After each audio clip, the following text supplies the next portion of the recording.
नमस्कार 99 न्यूज के इस बुलेटिन में आपका स्वागत है और इस वक्त आपके साथ मैं हूं दीपाली श्री। सीधे रुक करते हैं खबरों की ओर। धनबाद के रेल एसपी आवास के पीछे आज अचानक आग लग गई, जिससे मौके पर ही अफरा तफरी का माहौल बन गया। आग वहां रखे केबल में लगी थी। आग कैसे लगी इसका अभी तक पता नहीं चल पाया, लेकिन लाखों की संपत्ति का नुकसान बताया जा रहा है। फायर ब्रिगेड ने कड़ी मशक्कत के बाद आग पर काबू पाया।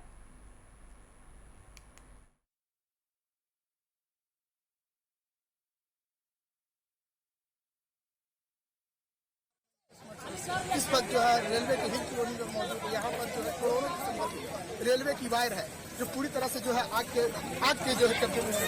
और आप दिखा सकते हैं कि किस तरह से जो है आग किस तरह से जो है भयंकर रूप ले चुके हैं।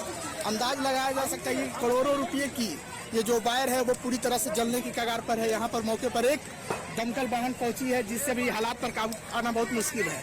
यहाँ पर जैसे लोग जो है चारों तरफ से इकट्ठा लगाए हुए हर तरह से जो है बुझाने के प्रयास कर रही है, लेकिन जैसे बताया जा रहा है कि इसके ठीक सटे हुए बगल में रेल एसपी की कार्यालय है और बगल में दूसरी साइड रेल एसपी की आवास है।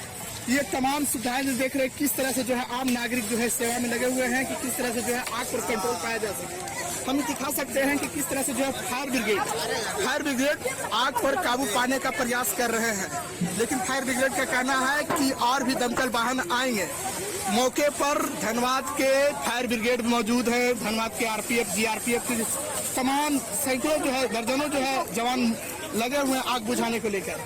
ये जो इस वक्त की जो तस्वीरें दिखा रहे हैं वो हिल कॉलोनी रेलवे आवास के पास की है, रेलवे ऑफिस के पास की है, जो हम दिखाने चाहते हैं किस तरह से जो है भीड़ है पूरी तरह से जो है रेल एसपी के पास की है। यहाँ पर किस तरह से जो है लोग देखिए हम आग को हम काबू दिखा रहे हैं कि किस तरह से जो है आग पर जो है फायर ब्रिगेड जो है पूरी तरह से जो है बुझाने के प्रयास में लगे हुए हैं।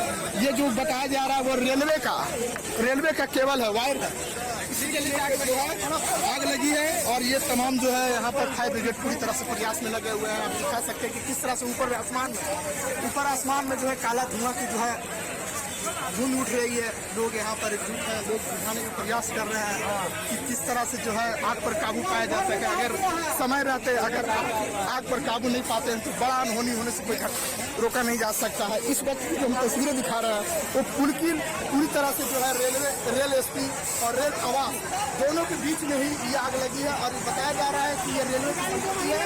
ये बाइक कितने दिनों से पड़ी थी, क्यों पड़ी हुई थी, ये लगातार हम आपको दिखा रहे हैं कि किस तरह से जो है कार्य कर रहे हैं। पूरी तरह से काबू पाने की प्रयास आपको दिखा सकते हैं कि जो रेलवे की जो वायर है वो पता नहीं किस हालात में कैसे लगे हैं, किसी को जानकारी नहीं है। लेकिन फिर भी अभी मौके पर एक और दमकल वाहन आ चुके हैं आग पर काबू पाने के लिए। इस वक्त जो देख रहे हैं ये जो तस्वीरें हैं वो रेलवे की वायर है, जिसको जो है रेलवे के अनुसार से पता नहीं चला है, लेकिन ये करोड़ों रुपये की जो है वायर है जो इसको जो है ये करीब आधा घंटा से सुलगी हुई है। लोग यहाँ पर एक दमकल वाहन आ चुके हैं तो बुझाने का प्रयास कर रहे हैं। आपको जो है तस्वीरें लगातार पहुँचाएंगे, तब तक बने रहिए 99 से धनबाद। धनबाद के आईसीएम समेत कई खुले में चल रहे रेस्टोरेंट और ढाबा में आज धनबाद फूड सेफ्टी अफसर आदित्य सिंह ने जांच अभियान चलाया। जांच अभियान में सड़क किनारे रेस्टोरेंट में हड़कंप मचा हुआ है। फूड सेफ्टी अफसर ने बताया कि पूरे जिले के रेस्टोरेंट की जांच की जा रही है। खाद्य सामग्री बेचने वाले कई रेस्टोरेंट्स में जांच के दौरान कई खामियां पाई गई, जिसको लेकर उन पर जुर्माना भी वसूला जाएगा। और इसके बाद भी अगर परोसे जाने वाले भोजन में गड़बड़ी पाई गई तो रेस्टोरेंट्स बंद करवाया जाएगा।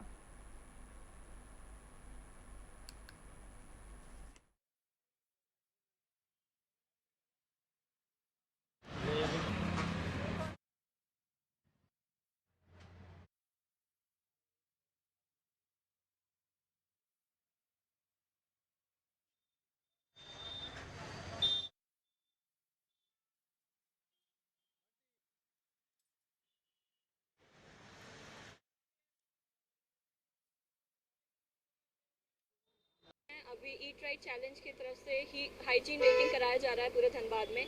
होटल, रेस्टोरेंट, स्वीट शॉप और बेकरीज को हम लोग कवर कर रहे हैं। तो ये अभियान 1 तारीख से शुरू है। अभी तक धनबाद में कुल हमने 24 कर चुके हैं और आज हम शाही दरबार आए हैं हाइजीन देखने के लिए। मेनली हाइजीन रेटिंग में ये है क्या हाइजीन ये सारे नॉर्म्स फॉलो कर रहे हैं। जो शेड्यूल 4 है एफएसएस एक्ट 2006 का, वो सारी चीज़ें फॉलो हो रही हैं। पेस्ट कंट्रोल ये लोग फॉलो कर रहे हैं। मेडिकल फिटनेस रिपोर्ट इनका देखा जा रहा है। और बाकी जो भी डॉक्यूमेंट्स हैं अगर इनके पास ये देते हैं हमें, और ऐसे हाइजीन तो इनका बहुत ही बुरा था शाही दरबार का, इनको बोला गया है कि इसको मेंटेन करें। अभी एक सेंसिटाइजेशन अभियान है, इसलिए अभी हम लोग एक्शन नहीं ले रहे हैं।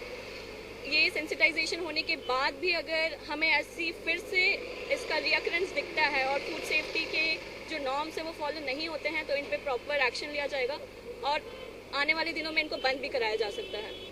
नहीं, काफ़ी सुधार है। धनबाद में काफ़ी रेस्टोरेंट और होटल्स हैं जो बहुत अच्छी तरह ये नॉर्म्स फॉलो कर रहे हैं। कई जगह से शिकायत हमें हैं, जैसे हम कैरोलिन बेकर्स का बोलेंगे, उनका हाइजीन अच्छा नहीं था। अभी शाही दरबार भी ऐसे ही है और कई जगह जैसे, बाकी तो काफ़ी अच्छे हैं और बस यही बोलूँगा, मेंटेन हो रहा है। बस इनको हाइजीन रेटिंग मिलेगा। अगर कोई भी हम बाहर जा रहे हैं खाना खाने तो हम उस जो गाइडलाइंस है रेस्टोरेंट को लेकर के वो बताए हैं, मतलब किस किस का पालन किस तरह किया जाए नहीं किया जाए। कुछ चीज़ें था हमारे रेस्टोरेंट में जो मतलब खुला था, जो सही ढंग से ढका नहीं था, उसके बारे में बताएं वो लोग किस तरह से मतलब इनको ढका जाए, किस तरह कस्टमर को खाना किस तरह प्रोवाइड करते हैं नहीं करते हैं। जो कुछ मतलब हमारे तरफ से जो हमारे रेस्टोरेंट में जो हमारे जानकारी में नहीं था वो चीज़ हम लोगों को बताएं। यहाँ पे किस तरह करना है, नहीं रखना, खाने को किस तरह मतलब ओपन रखना है, किस तरह मतलब ढक के रखना है, फ्रिज का टेम्परेचर कितना होना चाहिए, खाने में कौन कौन सा चीज़ का यूज़ नहीं करना चाहिए, वो सब चीज़ का जो जानकारी दिए हैं। और कोशिश करेंगे इस चीज़ का हम लोग मतलब नेक्स्ट टाइम से बिल्कुल ध्यान दें। और निरसा थाना अंतर्गत सिजुआ निवासी 49 वर्षीय चंपई सोरेन की मौत बुधवार की शाम दुर्गापुर आईक्यू सिटी अस्पताल में हुई थी। उसी रात दुर्गापुर के इच्छापुर गांव निवासी 78 वर्षीय सामंत की भी मौत अस्पताल में हुई थी। गुरुवार सुबह दोनों के परिवार को अस्पताल प्रबंधन ने शव सौंपा, लेकिन यहां एक भूल हो गई। दुर्गापुर का परेश का शव धनबाद के निरसा पहुंच गया और चंपई का शव दुर्गापुर। निरसा के सिंजुआ पहुंचकर कंवर हटाया गया तो पता चला कि यह शव चंपई का ना होकर किसी और का है। चंपई का शव लेकर घर पहुंचे स्वजनों ने कवर हटाकर देखा तो शव किसी और का था। इसकी शिकायत अस्पताल प्रबंधन से किए जाने पर वह अपनी गलती मानने को तैयार नहीं है। फिलहाल मामला पुलिस के पास है। पुलिस पूरे मामले की जांच में जुटी हुई है।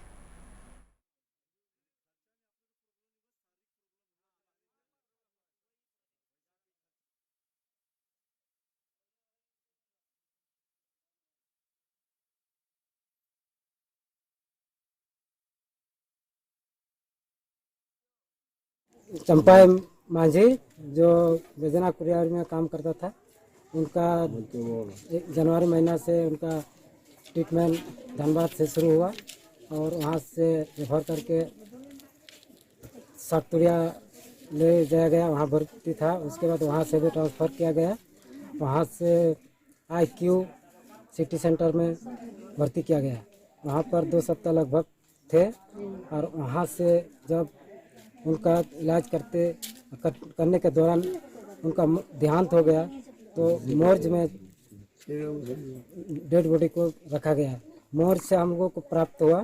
प्राप्त होने पर हम लोग ने शुरू में नकार किए थे कि हम लोग का ऐसा नहीं है। सरायकेला जिले के गम्हरिया प्रखंड स्थित बाल विकास परियोजना पदाधिकारी के पुराने कार्यालय की खिड़की तोड़कर चोरों ने कई कीमती सामान की चोरी कर ली है। चोरों ने सीडीपीओ कार्यालय के 3 खिड़कियों के चौखट पर खिड़की उखाड़ ली है। हालांकि सीडीपीओ कार्यालय के भवन काफी पुराने हो चुके हैं, इसलिए किन किन चीजों की चोरी हुई है इसका आकलन स्टॉक मिलाने के बाद ही पता चल पाएगा। कार्यालय के सुपरवाइजर अलेक्जेंडर विरोले ने बताया कि मैं अपने सहयोगियों के साथ कुछ पुराने रजिस्ट्रेशन लेने गया था, तब पता चला कि कुछ चोरों ने खिड़की तोड़कर चोरी की है, जिसका सूचना प्रखंड विकास पदाधिकारी तथा आदित्यपुर पुलिस को दे दी गई है।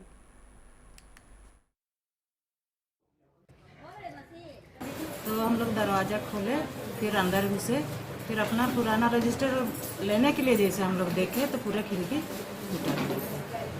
तो सबको ही हम लोग आपस में बात किए कि ये तो पहले से तो टूटा नहीं था और इतना दिन तो बंद था, तो आज गए तो देखे टूटा हुआ था। अब उसमें क्या सामान नहीं था, नहीं कि चोरी हुआ कि नहीं हुआ, हम लोग को पता नहीं। बागमारा के बीसीसीएल बरोरा एरिया और लिंक साइडिंग का निरीक्षण आज बीसीसीएल मुख्यालय वित्त निदेशक समीर दत्ता ने किया। इस दौरान साइडिंग में उपलब्ध उपकरणों, कोल्ड स्टॉक की व्यवस्था सहित कई बिंदुओं पर चर्चा की गई। मौके पर जीएम चितरंजन कुमार, जीएम धर्मेंद्र मित्तल सहित कई अधिकारीगण मौजूद रहे।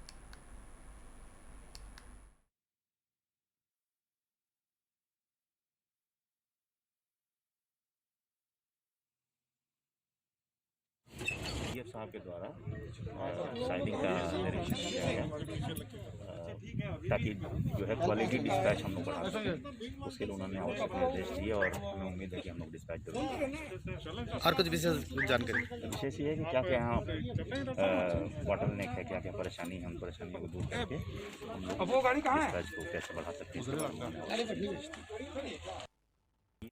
बागमारा के गोएबान चौहान मोहल्ला में नवनिर्मित जटाशंकर महादेव मंदिर प्राण प्रतिष्ठा समारोह पर महायज्ञ का आयोजन किया जा रहा है। इस दौरान आज मनमोहक झांकियां सहित गाजे बाजे के साथ भव्य कलश यात्रा निकाली गई, जिसमें सैकड़ों महिला और युवतियों ने मां लिलोरी मंदिर नदी से जल भरकर यज्ञ स्थल पहुंचे। यज्ञ में भजन प्रस्तुत का भी आयोजन किया जाएगा।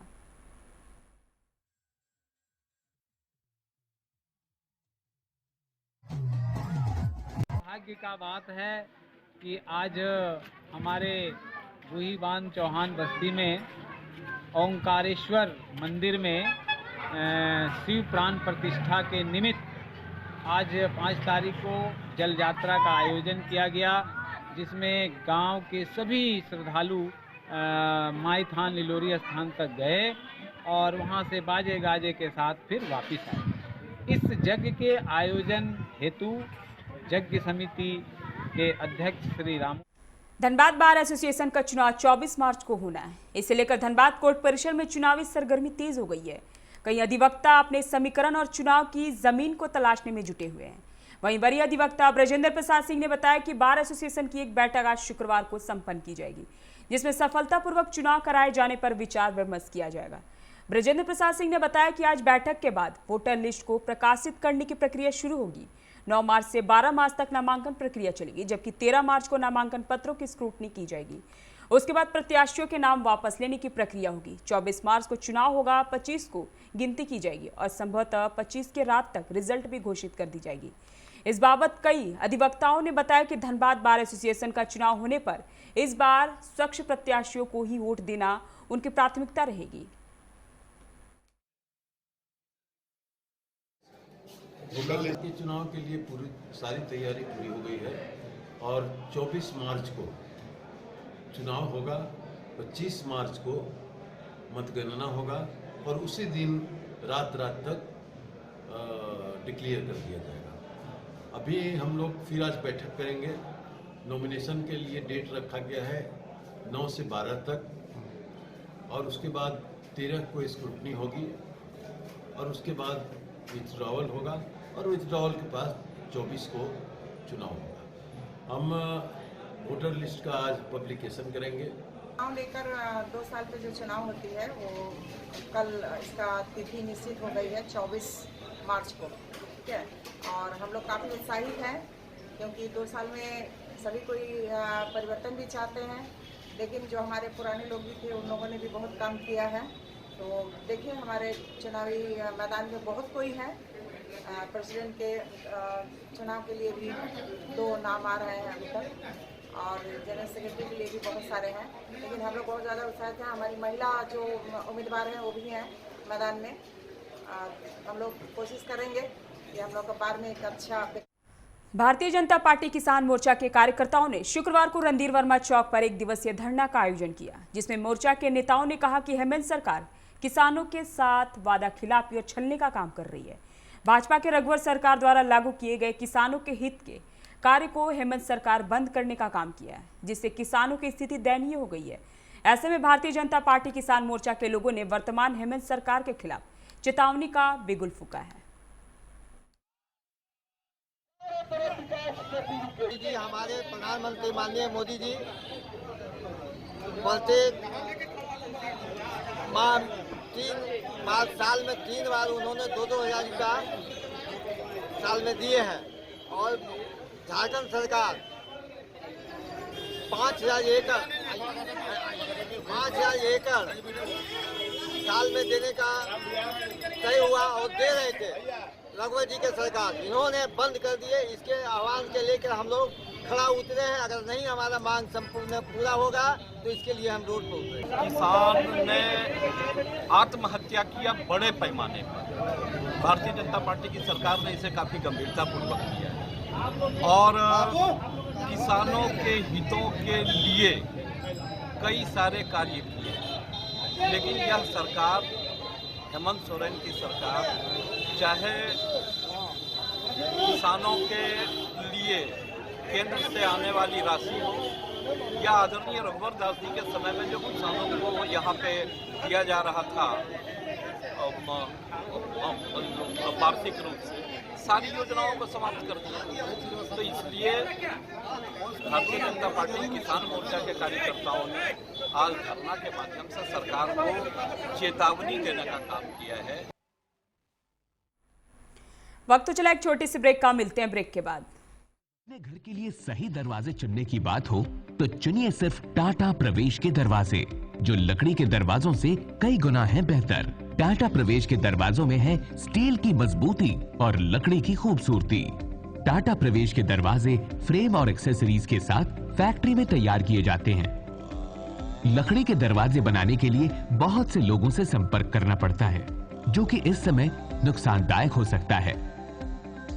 लकड़ी के दरवाजों को लगाने में 8 चरणों से गुजरना और 6 प्रकार के लोगों के संपर्क में आना होता है, जबकि टाटा प्रवेश के दरवाजों का इंस्टॉलेशन केवल 2 चरणों में हो जाता है। बस अपना दरवाजा चुनें, उसका आकार नापें और नो टच डिलीवरी पाएं। इसे हमारी प्रशिक्षित इंस्टॉलेशन टीम द्वारा लगाया जाता है, जो सैनिटाइजेशन प्रोटोकॉल्स का ख्याल रखती है। टाटा प्रवेश के दरवाजे लकड़ी के दरवाजों से कई गुना मजबूत होते हैं और आपके परिवार को सुरक्षित रखते हैं। स्टील के बने होने के कारण इन दरवाजों में स्वाभाविक रूप से न तो दीमक लगता है और न ही इनमें आग पकड़ने का डर होता है। टाटा प्रवेश के दरवाजे मेंटेनेंस फ्री और वेदर प्रूफ होते हैं। सामान्य लकड़ी के दरवाजों की तरह ये न तो सिकुड़ते फैलते हैं और न ही इनमें दरार आती है। लकड़ी के दरवाजों की गुणवत्ता और उनका टिकाऊपन प्रमाणित नहीं होता, जबकि टाटा प्रवेश के दरवाजे उम्दा फिनिश, कई डिजाइन के और 5 वर्षों की वारंटी के साथ आते हैं। एक बात और, लकड़ी के दरवाजों के लिए जंगलों की कटाई होती है, वहीं दूसरी ओर टाटा प्रवेश के दरवाजे पेड़ों को कटने से बचाते हैं तथा ये 100% रिसाइक्लेबल होते हैं। अब ये आप पर है कि आप अपने घर में कौन सा दरवाजा लगाना चाहते हैं। बेस्ट चुनिए, टाटा प्रवेश के दरवाजों और खिड़कियों को चुनिए।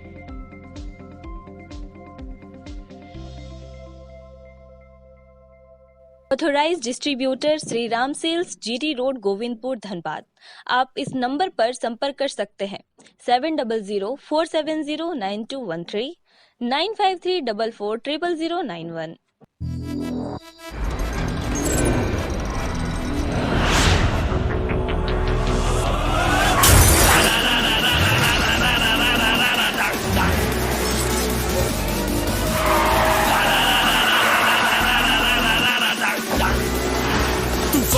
Mania flow the room, I go into your soul. Can you catch me? No. Can you match me? No. Make mujhe I'll run the roads.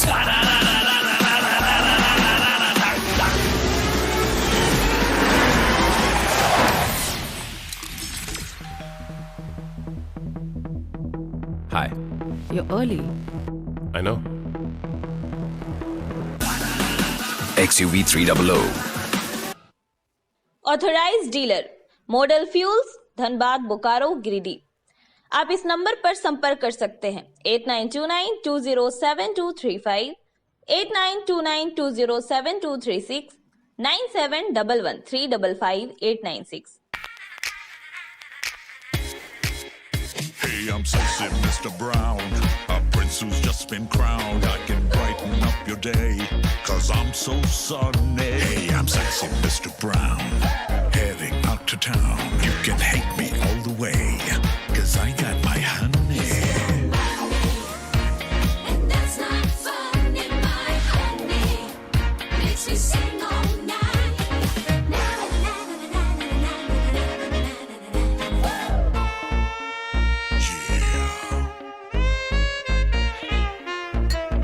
Sexy Mr. Brown. Your wait for sheer extravagance is over. Presenting Kia Carnival. Bookings open.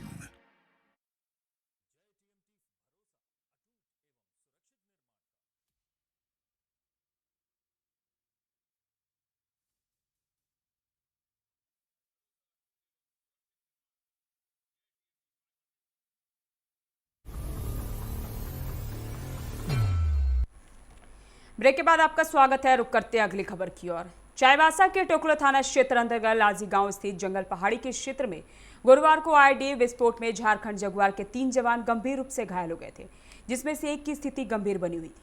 Medical अस्पताल में घायलों का इलाज चल रहा है। अस्पताल के जनसंपर्क अधिकारी आनंद श्रीवास्तव ने बताया कि गुरुवार को अस्पताल में भर्ती कराने के बाद से लगातार 25 वर्षीय दीप तोपनो की स्थिति में गिरावट हो रही है। हालांकि सर्जरी की गई है। आईसीयू में उसे ऑब्जर्वेशन में रखा गया है। लगातार सभी तरह की जांच व स्थिति की मॉनिटरिंग मेजर डॉक्टर रमेश दास कर रहे हैं। इसके बाएं हाथ और छाती में काफी चोटें आई हैं। सरायकेला के कुगड़ू प्रखंड क्षेत्र के पारगामा गांव में गुरुवार को कलश यात्रा के साथ श्री नवान परायण महायज्ञ का शुभारंभ हुआ। कलश यात्रा में गांव की 55 महिलाओं ने कलश लाकर मंदिर में स्थापित की। 9 दिवसीय इस महायज्ञ में झारखंड और बंगाल के कई विद्वान पंडित प्रवचन और पाठ करेंगे। इस संबंध में जानकारी देते हुए ग्रामीण राकेश कुमार महतो ने बताया कि महायज्ञ का इस वर्ष 9वां वर्ष है और प्रतिवर्ष यहां महायज्ञ का आयोजन किया जाता है। लोग श्रद्धा के साथ काफी संख्या में इस महायज्ञ में भाग लेते हैं।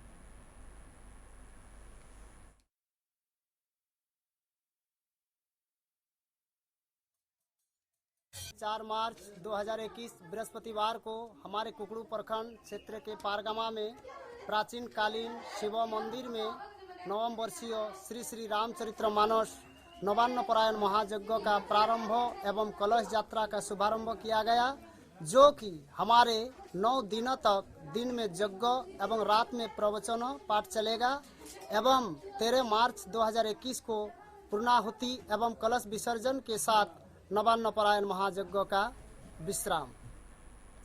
आसनसोल के ट्रैफिक कॉलोनी इलाके में हुए सड़क हादसे में एक युवक की मौत के बाद लोगों ने जमकर हंगामा किया था और पुलिस की गाड़ियों में तोड़फोड़ भी की गई थी। इस मामले में पुलिस ने कार्रवाई करते हुए 18 लोगों के खिलाफ प्राथमिकी दर्ज की है और एक आरोपी को आज गिरफ्तार भी कर लिया है।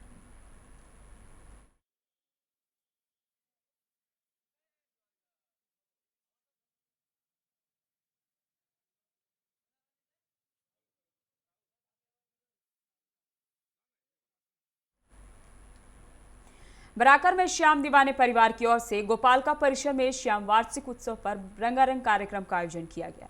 इस दौरान फरीदाबाद से आए भजन गायक अंश और वंश तथा बरेली से आए विख्यात भजन गायिका अंजलि द्विवेदी ने कई भजन प्रस्तुत किए। भजनों को सुनने के आसपास से काफी संख्या में महिला, पुरुष और बच्चे उपस्थित थे। मौके पर कुंज बिहारी मखरिया, विमल शर्मा, हर्ष केजरीवाल, मिलन शर्मा, पंकज केजरीवाल, राहुल गुप्ता सहित कई लोग मौजूद थे।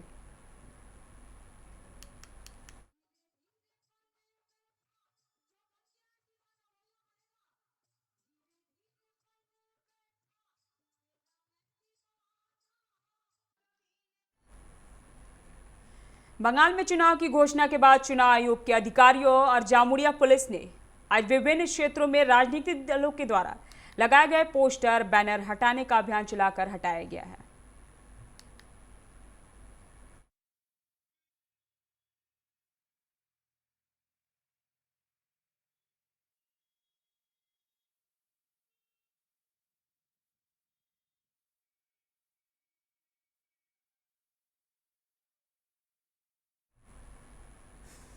भारतीय जनता मजदूर ट्रेड यूनियन के समर्थन में कोयला खदान शिक्षक मोर्चा के बैनर तले ईसीएल अनुदानित स्कूलों के शिक्षकों ने अनुदान की राशि बढ़ाने की मांग पर सांकतोड़िया ईसीएल मुख्यालय पर प्रदर्शन किया। सर्वप्रथम विभिन्न एरियाओं से आज शिक्षक डिसरगढ़ स्थित ईसीएल स्टेडियम में एकत्रित हुए। वहां से जुलूस के रूप में ईसीएल मुख्यालय पहुंचकर उन लोगों ने ईसीएल अनुदानित बंद पड़े स्कूलों को चालू कराने एवं स्कूलों की अनुदान की राशि बढ़ाने ताकि शिक्षकों का वेतन बढ़ सके, इसी मांग पर प्रदर्शन किया। मौके पर सचिव एचके पांडे, संजय चौधरी, हरिंदर कुमार, रीता भट्टाचार्य सहित कई लोग मौजूद थे।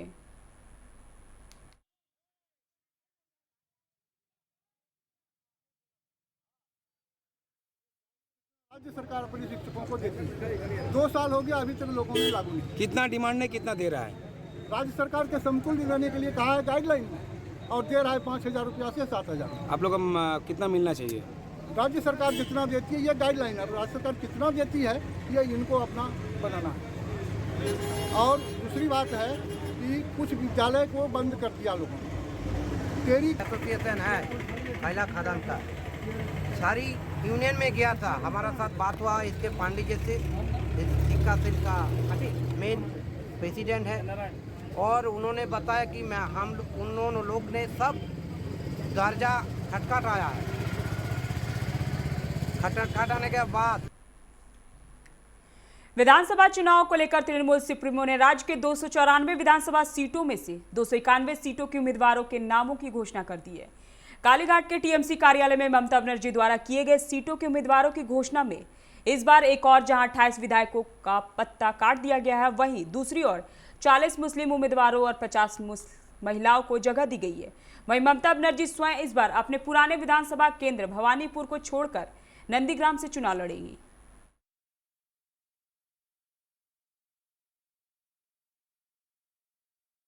का नेतृत्व में हम लोग खटते आए हैं लास्ट 10 साल से, और आज फिर हम लोग के प्रार्थी के रूप में मलय घटक को अगर ममता बनर्जी जो नाम घोषणा की है उसके लिए हम लोग अपने सुप्रीमो ममता बनर्जी को बहुत बहुत धन्यवाद देते हैं।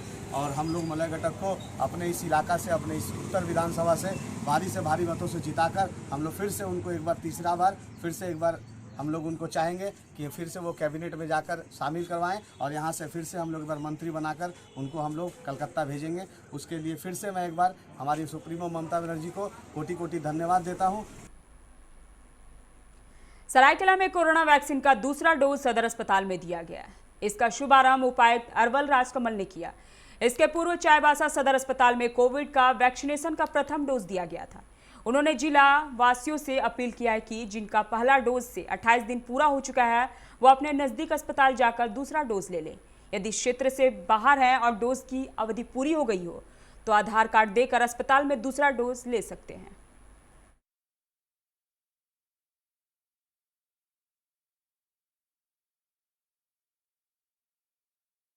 वर्कर और फ्रंटलाइन वर्कर सभी भाई बहनों से अनुरोध करूंगा, आज मैं भी सेकंड डोज लिया हूँ। फर्स्ट डोज मैं 3 तारीख को चाईबासा सदर हॉस्पिटल में लिया था। आज सरायकेला सदर हॉस्पिटल में मैंने सेकंड डोज लिया 28 दिन होने के बाद। मैं आपसे भी अनुरोध करूंगा सभी से, अभी सरायकेला जिला का परफॉर्मेंस थोड़ा राज्य औसत से थोड़ा अच्छा है। जितने लोग सेकंड डोज के लिए एलिजिबल हैं उनमें से अभी 68% लोग ले चुके हैं।